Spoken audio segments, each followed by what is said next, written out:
السلام عليكم ورحمة الله وبركاته حبايبي، وحشتوني جدا، يا رب تكونوا بخير. انا النهارده ايه رأيكم في مطبخي؟ ما شاء الله ما شاء الله، يعني زبالة. انا حرفيا ما فيش حاجة نضيفة عندي، يعني كم طبق كده في المطبخية. لكن المواعين كلها نازلة في الحوض، وكل الفضيات وكله كله كله. فالحمد لله على كل حال. انا بس ايه، احسن تفكروني معفنة ولا حاجة. يا جماعة، انا الحمد لله انا عاملة عملية وكده. فانا ما بقدرش لغاية دلوقتي ان انا اعمل مجهود. يعني انا كنت بصراحة ما بسيبش، يعني يا دوبك بناكل. وانا باكل وكده، بعد ما بخلص اكلي بصب المواعين، فما بيتكومش عندي. وانا احب حاجة عندي ان انا بحب المطبخ بتاعي جدا، وبحب انا اللي بصب مواعيني وكل حاجة. بس انا ربنا كرمني بقى ايه يعني، بشوية تعب كده يعني. بمعنى اصح انا جاني ورم وكده. فالحمد لله عملت العملية، والدكتور شاله. بس انا طبعا يعني انا الحمد لله كده تميت شهر عاملة العملية، بس ربنا لسه ما أردليش بالشفاء التام، يعني الحمد لله. انا افضل من الاول بكتير، الحمد لله رب العالمين. ربنا بيقويني يعني الحمد لله. بس انا كمان جايلي مع تعب العملية. لان طبعا انا لسه الجرح ما لمش. لان انا كنت والدة من 3 شهور وفتحت بطني تاني، فده تعب عليا يعني. ده تعبني، وما اعرفش الصراحة هي اللي تعبني ايه، بس الدكتور بيقول لي العملية كبيرة، فهو ده اللي تعبك. بس الحمد لله على كل حال، وانا قدها، وان شاء الله هرجع تاني وهقوم وربنا هيقومني ان شاء الله بالسلامة عشان خاطر اولادي. فهنا طبعا يا جماعة، انا بقالي شهر ما بقدرش اخش اعمل المطبخ طبعا عشان العملية وكده. فكان جوزي ربنا يبارك له في صحته يا رب، وفي عمره ربنا يخليه لي يا رب، ويجعله ظهر وسند ليا. بقاله شهر هو كان قاعد بيا بصراحة. ومامته جت وكده قعدت برضو معايا اسبوعين، يعني جت اسبوع ومشيت. وجت تاني ومشيت، يعني بصراحة تعبت برضو، جايلي من اسكندرية. فالحمد لله وكده، فهم بقى ايه خلاص يعني. حلو قوي جوزي قاعد شهر من شغله كده. فكفاية عليه، فربنا كرمه الحمد لله، راح الشغل، يعني وشغله سفر بيسافر. فانا بقى ايه استغليت الموقف. انا بتجيني سحبة في قلبي كده ودوخة، ما بقدرش ان انا اعمل مجهود. انا ممنوعة من المجهود وممنوعة من النار. فقمت بقى، كنت يا دوبك اكل ونحط ونحط المواعين. ما كنتش قادرة ان انا الصراحة بعملها اول باول، انا كنت الاول كده. لكن الفترة دي مش قادرة ان انا ايه اعمل الموضوع ده. بس فالحمد لله رب العالمين. انا قمت خلصت مطبخي، دخلت لقيت المنظر ده، انا كنت قرفانة منه جدا. فالحمد لله ربنا قواني، وقمت اهو الحمد لله عملته. سبت الاولاد نايمين، يا دوبك انا دخلت وحطيت الرينج لايت عشان اصور، لقيتهم ما شاء الله الله اكبر صحيوا. ومروان ربنا يا رب يحفظه لي، لا يا ماما مش هتعملي حاجه. قلت له لا سيبني يا مروان، عشان انا اخرج ايه، انا عندي حاله زي حاله اكتئاب كده. فانا حابه ان انا بقى ايه اخرج ان شاء الله معاكم كده. انا حاجه انا حابه ان انا اعملها. فانا ان شاء الله باذن الله ربنا هيقويني ان انا هستمر، وايه وربنا هيقويني ان انا هقوم بالسلامه وهرجع افضل من الاول. اصعب حاجه يا جماعه على البني ادم تخونه صحته. ما تسموش اي حاجه تحصل لكم تاني في حياتكم خيانه. اي خيانه بتتعوض الا خيانه الصحه. ولا تقولي لي خيانه صحاب في 60 الف داهيه. لان انا اتلدعت من، يعني من ناس كنت فاكراهم اقرب ناس في حياتي. يعني انا كل اللي اقول عليها صاحبتي تنزل عليا بقفا. يعني انا بينقطني في الارض فين وفين على ما انا بقوم. انا كل اللي بقابله صحاب مصالح، يعني ناس بتاعت مصلحتها. انا ما شفتش في حياتي ندالة، ولا يعني مش عارفة اقول ايه تاني، ولا وطيانة، ولا معرفش. الناس الغريبة اللي بتخش في حياتي، انا اول ما حد يقول لي حبيبة قلبي، يعني اي حد مش عارف يوصل ان هو يتكلم معايا، مع ان انا عشرية جدا جدا جدا جدا. اي حد يقابلني حبيبتي عامله ايه حبيبه قلبي ومش عارف ايه ورقمك ورقم، خلاص بقت صاحبتي. كلمتني مرتين عيني ليكي، اللي انت عايزاه خديه. يا سلام. واحسن حاجه اما تيجي بقى ايه، تزوديها شويتين تلاتة كده وتهدي حد، بس يلزقوا بقى فيكي لغاية لما انت بقى اللي تقعي. قسما بالله ما حد وقف معايا، ولا لقيت حد قال لي انت فين يا شرهان. انا جريت ورا الناس كلها، ما لقيت حد يقول لي انت فين، الا بالكتير انا مش عارف مين تعبان، انا مش قادره مش عارف ايه، اصل سلم يا ام سلم. ده انا بروح لكم اخر الدنيا. بس الحمد لله ربنا كرمني وقعني الوقعة دي عشان اعرف عدوي من حبيبي.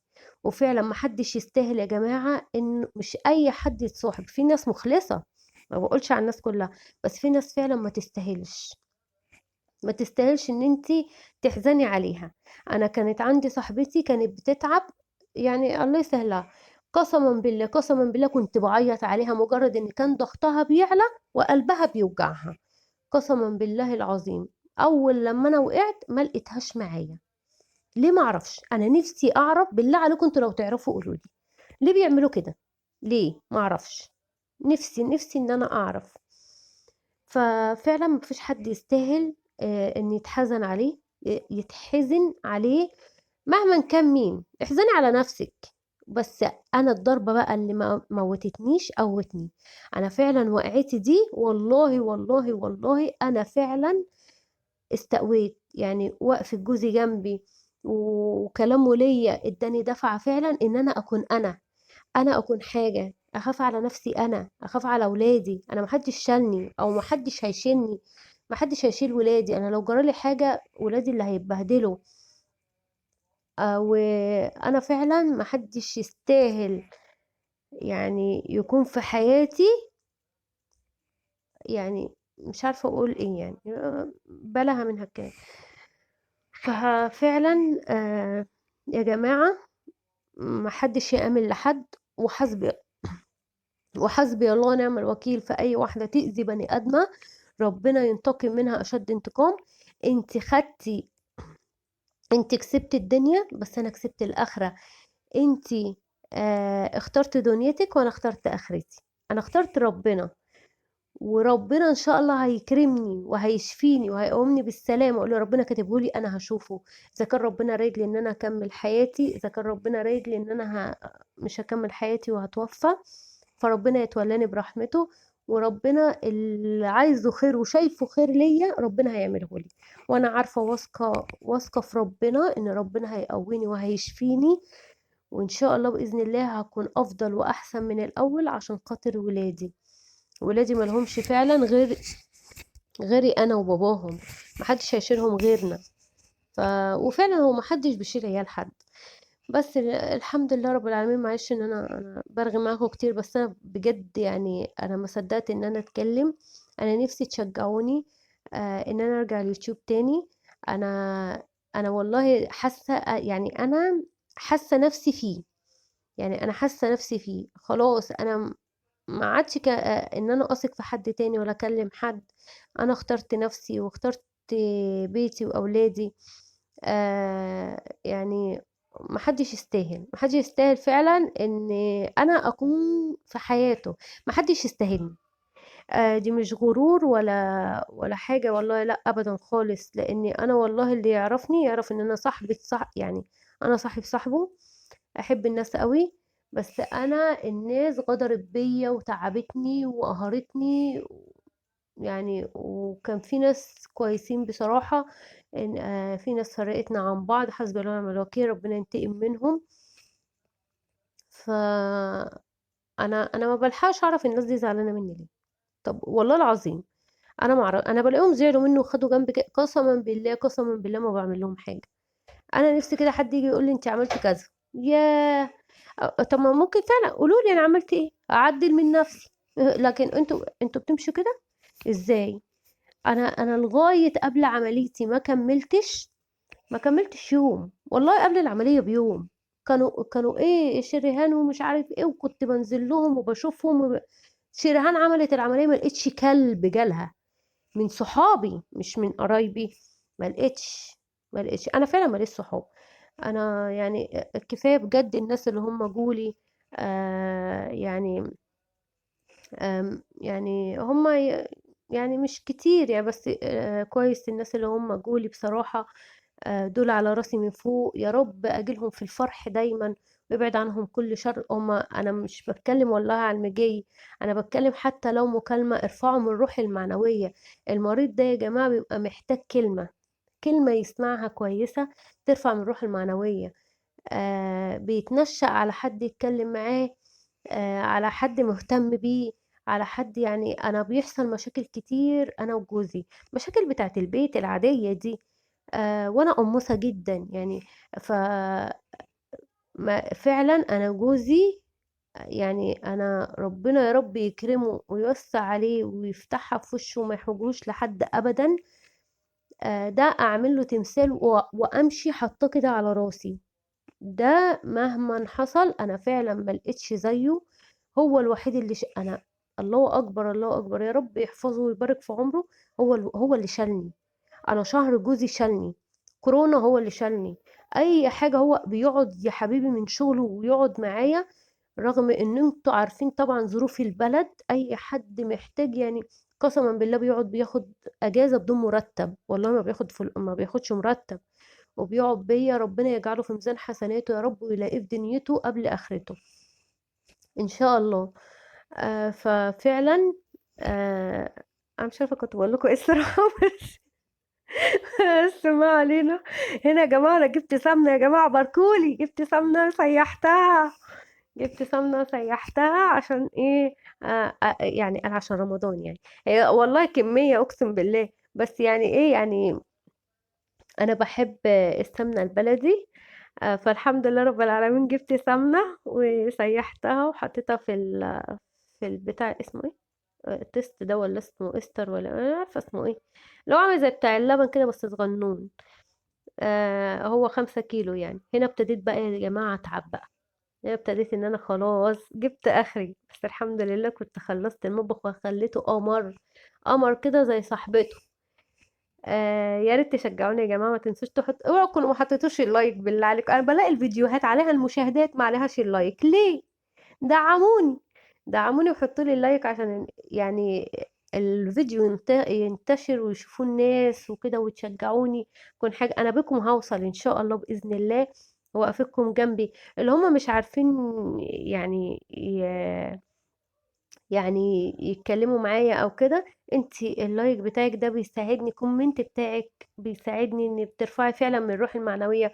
والله انا مش محتاجة حاجة من حد، انا محتاجة بس ان انا الاقي حد كويس جنبي. لان انا لغاية دلوقتي الصراحة ما لقيتش حد معايا جنبي كويس. انا لسه بدور يعني، لا مش هدور، خلاص خلاص انا مش هدور تاني. خلاص الحمد لله اكتفيت ببيتي وجوزي واولادي، ربنا يخليهم لي يا رب، يبارك في عمرهم وصحتهم.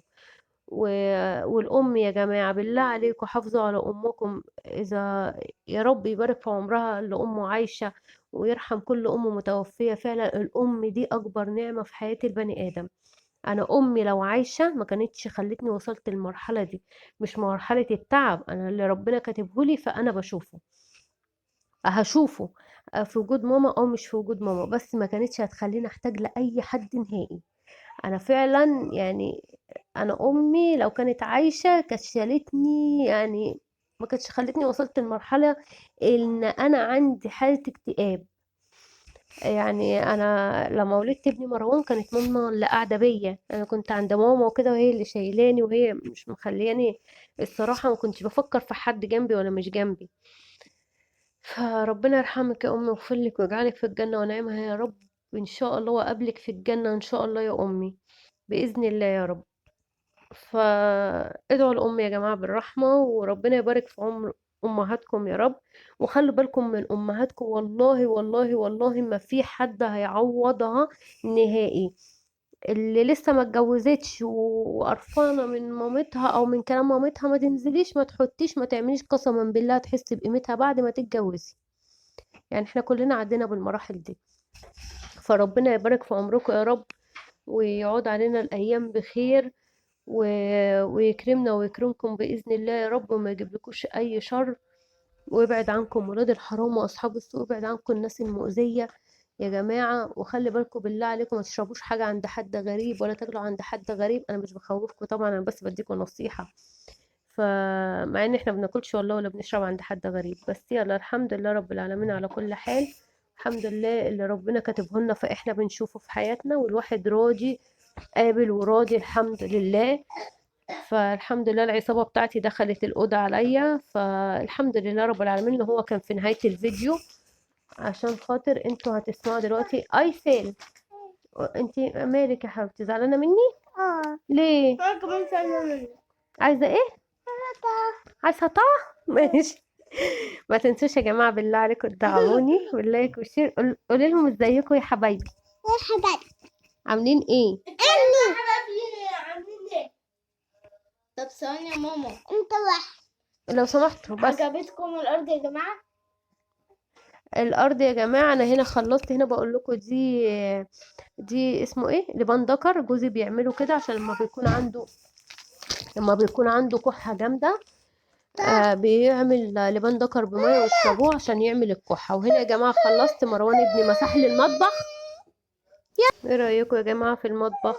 وهنا كان مروان ابني مسح لي المطبخ والحمد لله بقى قشطة. اسيبكم على خير ويا رب.